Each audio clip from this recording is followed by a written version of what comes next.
Hey, so y'all know how people will tell you that people send their representatives in the beginning when you first start dating them? Honey, listen, that is a complete lie. You're just not paying enough attention. That's all that is. Because people show you or at least tell you exactly who they are in the very beginning. But what happens is we let excitement muffle our ears, and we let the joy and happiness of somebody wanting to be bothered with us cloud our vision, okay? So I'm going to tell y'all this story. Back in 2002, I started dating this guy, and we were having a conversation about like what was one of the craziest things or some of the craziest things you've ever done in a relationship. Because, sometimes love make you do silly stuff, have you looking foolish or whatnot. And he had told me that his girlfriend had broke up with him and he wasn't ready for her to do that. So she hit him with the, give me my key back. And he was like, okay. And he made another key before giving her the key back. So pause. Listen, if you give somebody a key to your house or to your apartment, don't even worry about asking for it back. Just go ahead and pay that $75 and get the locks changed, okay? So anyway, he goes to the pet store and buys these white mice.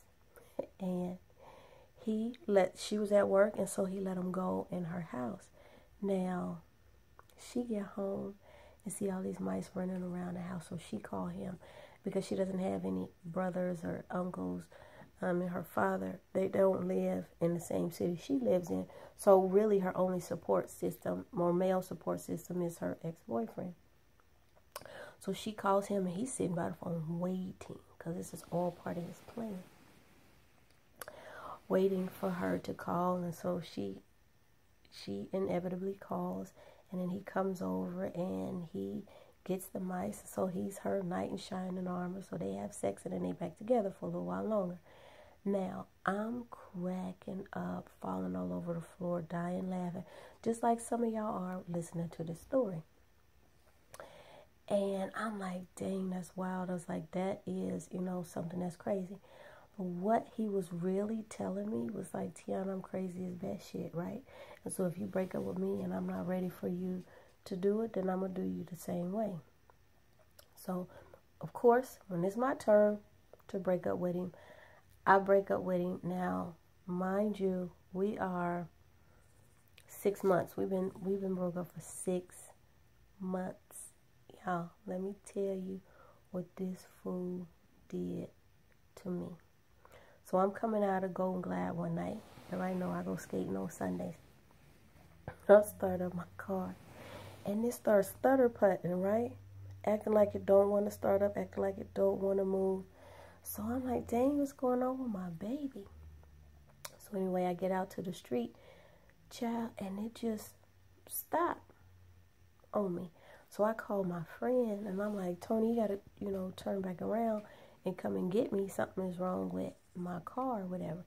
So T busted you, and he come back and get me. And he helped push me into the middle of the street, like the turning lane. So like at least I'm safe. So everybody started coming out the parking lot, and they like, yo, what's going on? You all right? You all right? So one guy get out. He walk around the car one time. He does one complete circle. He's like, I can tell you what's wrong with your car right now. I'm like, what? He's like, somebody poured sugar water in your tank and spray painted your license plates back. And I'm like, what? How you know all of that? So he showed me the little drippings that's going down, going down the side of my car, like from where my tank is. And then, yes, my license plates was spray painted black. Now, I'm like, damn, somebody is mad at somebody. And I'm like, they got the wrong car. This has got to be mistaken identity. Because, y'all, I've been minding my business for a long time. I don't get into trouble. Right? I don't bother nobody. So, anyway, now my ex, I don't know this part as of yet. But anyway, he off in the cut somewhere watching all of this, expecting and waiting for me to call him. But I don't. So he ends up calling me, and in the midst of it, and he like, Puff, what's happening? I'm like, oh, ain't nothing. I was like, I'm gonna have to hit you back. And I hang up. I don't never tell him what's going on, what I'm dealing with or anything. So anyway, we get the car over to the, we push it over to the gas station across the street. And T is like, I'll come back and get it in the morning or whatever to get it fixed. So I'm like, cool. So he takes me home, and my ex is following us, right? I still don't know this at this time or whatever. He don't know where I live at anymore because I moved and didn't tell him or anything. So Tony walks me to my door, and he was, who is texting me? He went to try to kiss me, right? And so the leaves start rustling by my door, and if you know me, hey man, I don't play all that rustling leaves and all that other kind of stuff, because I didn't have too many people jump out of bushes on me. So I'm like, damn, that sounds like a big ass squirrel. With Tony, you should probably go. So we never got to kiss. So I get in the house or whatever, and my ex calls me. He like, man, you rushed me off the phone. He was like, what's going on? You all right? I'm like, yeah, I'm cool. And I still don't say anything. So child, his plan is backfiring on him, but it's escalating on me. Okay, it gets better. So the next day, Tony calls me like, T, was your tires flat? Was your tires flat yesterday? I was like, oh, the hell no. And I was like, dang, T, they still going in on my car. I was like, don't they realize that I am not that person that they looking for? And he was like, yeah. He was like, 2 of them is flat. He was like, 1 in the front and 1 in the back. So Tony takes and goes get that fixed. And so like the next couple of days, I go over to Tony's house. We were supposed to go skating again. I got tired. I didn't go. So I stayed at his house and went to sleep while he went skating. He come back. He wake me up just so gentle. Like, he like, T, I got something to show you. Like, get up real quick. So I'm like, what is it?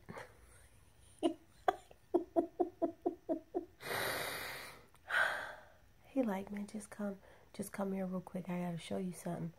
So I put my shoes on or whatever. I come outside. Hey, y'all, all 4 of my tires is flat, and my car is keyed up. They done wrote bitch in the side of my door, right? So now it's looking like T got something that he need to tell me, right? Now this is looking like a broad is doing it. So I look at Tony. He look at me. I said, T, you got something to tell me? He said, I swear to God, I ain't got nothing to tell you. And I'm like, this is insane. I was like, I don't even know what to say. Hell, now at this point, I gotta stay over your house because all 4 of my tires is flat. So he takes the car, gets it, fixes my tires and everything like that. So I'm talking to like my prayer partner, and he like, man, you just need to go to church.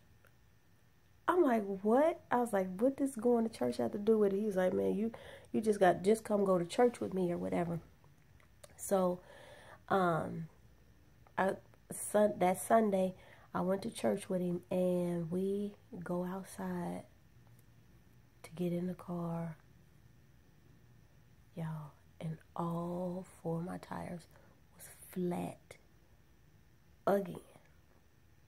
So by this time, I fainted. Okay.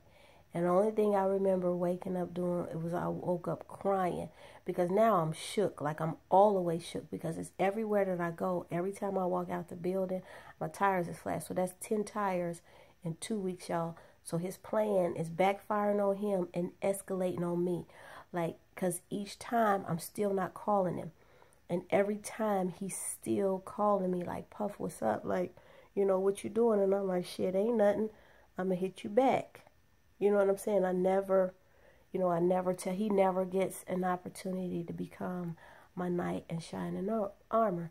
So I'm weak. I'm frantic now. I'm nervous. I'm shook. I'm paranoid.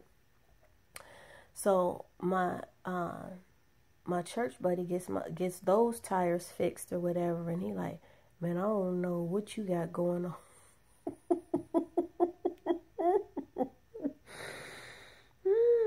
He like, man, I don't know what you got going on, what you did to anybody. I said, man, I ain't do nothing to nobody. I mind my business all the time, every time. So probably, I don't know, a couple of days later, he calls me over. He's like, man, I got to show you something. He's like, come over here to the house. I got this hardwood floor done, and I need your opinion on what type of painting should go with it. So I'm like, cool. I come over. So I get there. He walks me into the kitchen, and he gives me this letter. Let me tell y'all something. This fool let that fool in his house. So my ex actually comes knocking on his door, telling him who he is, and it's like, help me get Tiana back. Like, apparently, like, he had, hit the lotto for maybe $10,000 or something like that. He was like, man, I'll give it all to her. I'll furnish her house. I help her with the down payment of it and all this other kind of stuff. So he sit me down and he like, man, he really loves you. I said, no, that fool was crazy as shit. I said, and you just as foolish. I said, because you let him in your house not knowing who he was, he could have killed you and wouldn't nobody have known. So he like, man, give him another try. Sir, have you lost your everlasting mind? You want somebody that's stalking me, like tearing up my shit, to give him another try? I think not. It's like, I'm not going to be able to do that. So, honey, he kept going. He kept going. He just kept doing stuff. By this time, now I'm calling the police. I'm pressing charges, but they can't seem to find him. And I told y'all all of this to say, man, pay attention in the beginning. Stop getting so excited about it being fresh and it being new, because people tell you exactly who they are in the beginning. But you just got to pay attention. I'll talk to y'all later. Bye.